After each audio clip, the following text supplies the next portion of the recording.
তবুও কি তুমি টের পাও কার পাশা গেছে কার টেবিলে, খেলা যে চলছে কোন লেভেলে। কথা রাখেনি বিএনপি। ক্ষমতা গ্রহণের পর আওয়ামী লীগের কার্যক্রম নিষিদ্ধের সিদ্ধান্ত পাকাপোক্ত করতে জাতীয় সংসদে সন্ত্রাস বিরোধী সংশোধনী বিল পাশ করা হয়েছে। বিলটি পাশের সময় সংসদে এর কোনো প্রতিক্রিয়া না দেখালেও এবার ঠিক উল্টো কথা বলছে জামায়াত।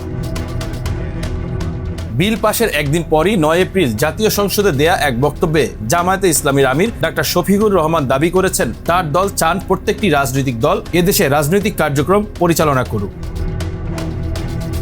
জামায়াত আমিরের এই বক্তব্য নিয়ে নানামুখী গুঞ্জন শুরু হয়েছে। কেউ কেউ বলছে বিএনপি প্রশ্নে নিষিদ্ধ আওয়ামী লীগের সাথে ভেতরে ভেতরে একাট্টা হতে যাচ্ছে ৭১-এ মানবতা বিরোধী অপরাধে অভিযুক্ত জামায়াত, যেমনটি ঘটেছিল ১৯৯৬ সালে। বিএনপি প্রশ্নে একীভূত হয়ে আন্দোলনে মাঠে নেমেছিল আওয়ামী লীগ ও জামাত।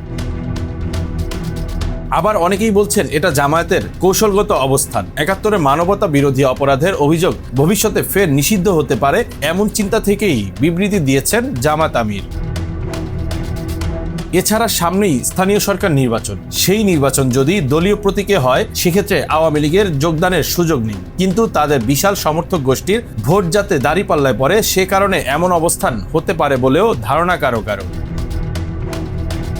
সবশেষ জাতীয় সংসদ নির্বাচনের সময়ও বিভিন্ন আসনে আওয়ামী লীগের সমর্থক গোষ্ঠীর সহযোগিতা পেতে প্রকাশ্যেই অবস্থান নিয়েছিল বিএনপি ও জামাত। তখন বিএনপির পক্ষ থেকে আওয়ামী লীগের নিষিদ্ধকরণেরও বিরোধিতা করা হয়েছিল, যদিও তখন জামাতের অবস্থান ছিল একেবারে আওয়ামী লীগ নিষিদ্ধের পক্ষে।